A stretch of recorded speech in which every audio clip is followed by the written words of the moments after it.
এই প্যারাগ্রাফটা লিখতে পারবেন? ড্রাক এডিকশন, কীভাবে একটা প্যারাগ্রাফ লিখতে হয়, টিচাররা আসলে কেমন চায় অনেকে জানি না আমরা, তাই না? কিভাবে আমরা প্যারাগ্রাফটা স্টার্ট করব, কিভাবে এন্ড করব, কিভাবে স্টার্ট করলে টিচার আমাকে মার্ক দিতে পারে। হ্যালো, আসসালামু আলাইকুম, কী অবস্থা সবার আপনাদের? কেমন আছেন আপনারা? দেখতে পাচ্ছেন খুবই গুরুত্বপূর্ণ লেকচার আজকে। প্যারাগ্রাফ, আপনাদের প্যারাগ্রাফের উপর একটা 3টা প্যারাগ্রাফ আপনাদের দেওয়া থাকে, সেখান থেকে যে কোনো একটা প্যারাগ্রাফ আপনাদের লিখতে হয়, তাই না? আজকে আমাদের লেকচারটা প্যারাগ্রাফের উপরে, ফার্স্ট লেকচার প্যারাগ্রাফের উপরে আমরা নিচ্ছি, ঠিক আছে? দেখেন তো, খেয়াল করেন তো, কি মাথায় কাজ করতেছে? এই প্যারাগ্রাফটা লিখতে পারবেন? ড্রাগ এডিকশন, কীভাবে লিখবেন অনেকে জানি না আমরা, তাই না? মানে কীভাবে একটা প্যারাগ্রাফ লিখতে হয়, কিভাবে লিখতে আমাকে বেস্ট মার্কটা আমাকে দিবে টিচাররা আসলে কেমন চায়, কি চায় টিচাররা এক্স্যাক্টলি, ঠিক আছে? আমরা আজকে মূলত সেটা নিয়ে বিস্তারিত কথা বলবো। হ্যাঁ, তাহলে আমরা একটু যাই। একটা প্যারাগ্রাফ লিখতে,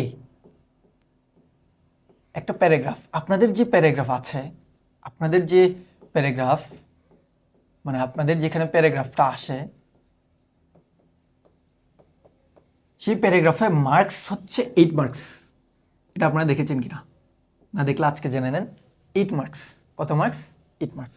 তো 8 মার্কসের প্যারাগ্রাফ লেখার জন্য অনেকের কোয়েশ্চেন থাকে, ভাইয়া কত ওয়ার্ড, কোনো ওয়ার্ড লিমিটেশনস আছে কিনা, কত ওয়ার্ড লিখব? ওয়ার্ড লিমিটেশনস বা ওয়ার্ডের ব্যাপারে আসলে বলে দেওয়া থাকবে না আপনার পরীক্ষায়, কিন্তু আপনি 8 মার্কের জন্য একটা প্যারাগ্রাফ লিখবেন, ন্যূনতম আপনাকে লিখতে হবে। হ্যাঁ, কত পেজ লিখবেন সেটা ম্যাটার্স না, কিন্তু আপনাকে কোয়ালিটি, মানে কোয়ালিটি এবং কোয়ান্টিটি দুইটা মেনটেন করে লিখতে হবে। 8 মার্কের জন্য 8 মার্কের পরিমাণ লিখতে হবে। হ্যাঁ, তাহলে মোটামুটি আমরা 120 থেকে 150 ওয়ার্ড যদি আপনি লিখতে পারেন খুব ভালো মতো করে, তাহলে আপনি ফুল মার্কস পেয়ে যাওয়ার একটা চান্স থাকবে। কেমন? যেহেতু মার্কটা একটু কম, নর্মালি প্যারাগ্রাফের মার্কস আপনারা যে এসএসসি পরীক্ষা দিচ্ছেন, এইচএসসি দিচ্ছেন, সেখানে কিন্তু 10 করে ছিল, তাই না? বাট এখানে যেহেতু মার্কটা একটু কম, আপনি 120 থেকে 150 পর্যন্ত লিখলেই দ্যাটস গুড। কেমন? আচ্ছা, এখন একটা প্যারাগ্রাফ লিখতে কিভাবে আমরা প্যারাগ্রাফটা স্টার্ট করব, কিভাবে এন্ড করব, কিভাবে স্টার্ট করলে টিচার আমাকে মার্ক দিতে পারে, এরকম একটা বিষয় আছে না? ওকে, আমরা একটু দেখি কিভাবে আমরা একটা প্যারাগ্রাফ লিখতে পারি। প্রথমে আমি এখানে মূলত লিখে দেই যে আপনি হচ্ছে কিভাবে একটা প্যারাগ্রাফ লিখবেন। একটা জিনিস প্রথম হচ্ছে 120 থেকে 150 ওয়ার্ডস, এটা আমি আবার লিখে রাখি, লিখবেন। হ্যাঁ, 120 থেকে 150 ওয়ার্ডস লিখবেন। ওকে, এখন আপনি কি সকালে কি দিয়ে ভাত খেয়েছেন এটা লিখে দিলে হবে না তো, তাই না? আচ্ছা, প্যারাগ্রাফ লেখার জন্য আমাদেরকে মেইনলি প্রথম যেটি কাজটা করতে হয়, প্রথম আমাদের একটা টাইটেল লিখতে হয়, তাই না? উপরে একটা টাইটেল দিতে হয়, সুন্দর করে টাইটেলটা দিতে হয়, তাই না? এরপরে যেটা করতে হয় সেটার নাম হচ্ছে টপিক সেন্টেন্স। এখন টপিক সেন্টেন্স বলে যে ভাইয়া এটা কি মানে কোথা থেকে আপনি তৈরি করে নিয়ে আসছেন নাকি? বিষয়টা কিন্তু এমন না। টপিক সেন্টেন্স মানে হচ্ছে প্রথম লাইন। কোন লাইন? প্রথম লাইনটা ভেরি ইম্পর্টেন্ট। প্রথম লাইনটা ভেরি ইম্পর্টেন্ট, এত ইম্পর্টেন্ট যে প্রথম লাইনটার উপর বেস করে আপনি 8 মার্কসের মধ্যে কত মার্কস পাবেন সেটা নির্ধারণ করা হয়ে যায়। Is it clear? ওকে, তার মানে এই টপিক সেন্টেন্সটা খুবই ইম্পর্টেন্ট। তাহলে এটাকে বলা হয়, মানে এটা টপিক সেন্টেন্স মিন প্যারাগ্রাফের প্রথম লাইন আমরা যদি চিন্তা করি। তারপরে আমরা মাঝখানে যে লাইনগুলা সেগুলোকে বলে থাকি সাপোর্টিং সেন্টেন্স। কি বলে থাকি? সাপোর্টিং সেন্টেন্স বলছি। এরপরের যে লাইনটা একদম লাস্ট লাইন, সেটাকে আমরা বলে থাকি কনক্লুডিং সেন্টেন্স, বা আমরা বলতে মানে হচ্ছে এটাকে বলা হয়ে থাকে আর কি। কেমন? কনক্লুডিং সেন্টেন্স মানে চোখ বন্ধ করে সোজা বাংলায় বললে একদম শেষের লাইনটা। কি লাইন? শেষের লাইন। আমার কথা ক্লিয়ার কিনা? কথা বুঝছেন? ভালো করে বুঝছেন? কনক্লুডিং সেন্টেন্স শেষের লাইন, সাপোর্টিং সেন্টেন্স, তার মানে এখানে কয়টা সেন্টেন্স থাকবে? একটা দুইটা বাদ দিলাম। ওকে, ভালো কথা। সাপোর্টিং সেন্টেন্স আমি কয়টা সেন্টেন্স দিব? সাপোর্টিং সেন্টেন্সটা হচ্ছে আমার মেইন পার্ট। এখানে কিন্তু আমরা অনেক কিছু থাকতে পারে। কি কি থাকতে পারে? কি কি থাকতে পারে সাপোর্টিং সেন্টেন্সে? একটা সাপোর্টিং সেন্টেন্সে আমার কি কি থাকতে পারে? একটা সাপোর্টিং সেন্টেন্সে আমার থাকবে কোন একটা জিনিস ধরেন আপনি লিখতেছেন, এটার কারণ কি, রিজন। কি বলেছি? রিজন। ধরেন আমরা এখন যে প্যারাগ্রাফটা আমরা আজকে ফার্স্টে লিখবো সেটা হচ্ছে ড্রাগ এডিকশন। সে ড্রাগ এডিকশন, এটার রিজনটা কি, এটার রিজনটা কি, এবং এবং এবং হচ্ছে এটার ইম্প্যাক্ট কি। কি বলেছি? এটার ইম্প্যাক্ট কি, রিজন এবং হচ্ছে ইম্প্যাক্ট কি। ইম্প্যাক্ট কি? কয়টা জিনিস? দুইটা জিনিস, একটা হচ্ছে রিজন আর একটা হচ্ছে ইম্প্যাক্ট। কোথায় থাকবে? সাপোর্টিং সেন্টেন্সগুলোতে থাকবে।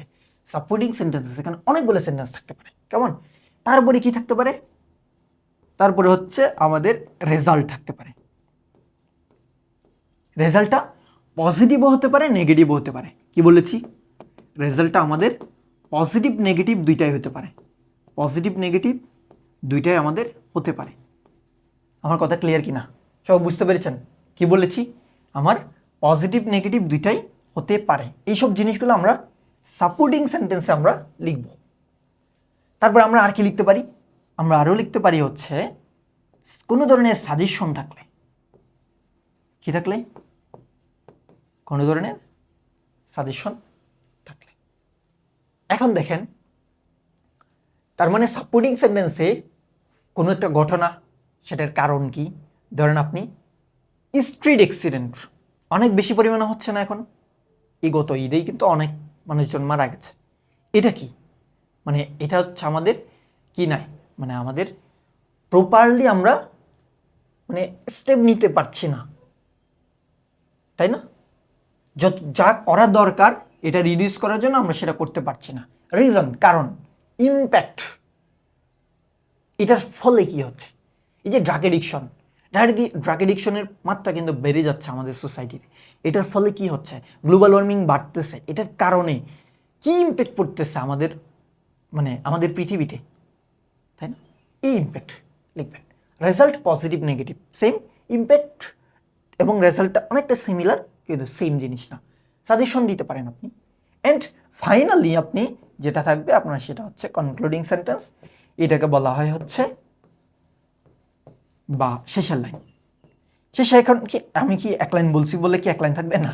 শেষের জন্য আপনি কনক্লুডিং সেন্টেন্সের জন্য আপনি একটা প্রপার ওয়েতে আপনি শেষ করবেন। এটার জন্য কয়েকটা লাইন হতে পারে, হতে পারে। ক্লিয়ার কিনা? আমার কথা ক্লিয়ার কিনা? আমার কথা ক্লিয়ার কিনা? ওকে। এখন দেখেন, আপনি যখন একটা প্যারাগ্রাফ লিখবেন, আপনি যখন একটা জিনিস লিখবেন, তখন আপনি আগে চিন্তা করবেন না, আগে চিন্তা করবেন না যে আমার হচ্ছে জিনিসটা সম্পর্কে আপনি চিন্তা করবেন না। ধরেন আপনি কক্সবাজার যাবেন, কক্সবাজার যাবেন, ঢাকা থেকে কক্সবাজার যাবেন ফ্রেন্ডদের সাথে। তখন আপনার একটা প্ল্যান করেন না? প্ল্যান করেন কিনা যে আমার যেতে আমার এত টাকা কস্টিং হতে পারে, আমার ট্রেনের কস্ট হচ্ছে এতটুকু, ভাড়া হচ্ছে এত, আমার ওখানে থাকা স্টে করার যে ব্যাপার সেখানে আমার এত টাকা, আমার খাবার বিল এত, পানির বিল এত। এভাবে করে আপনারা একটা প্ল্যান করেন না? এই প্যারাগ্রাফ লেখার জন্য একটা প্ল্যান করতে হয়। ধরেন আমি এই ড্রাগ এডিকশন প্যারাগ্রাফটা আমি লিখবো, এখানে কি করব? লিখবো, ভালো মতো খেয়াল করেন। ড্রাগ এডিকশন প্যারাগ্রাফটা আমি এখানে ধরেন লিখবো। তখন ড্রাগ এডিকশন লেখার জন্য এই টপিক সেন্টেন্সে মূলত কি থাকে জানেন? টপিক সেন্টেন্সে আমার যেটা থাকে সেটা হচ্ছে এই ড্রাগ এডিকশন জিনিসটা কি।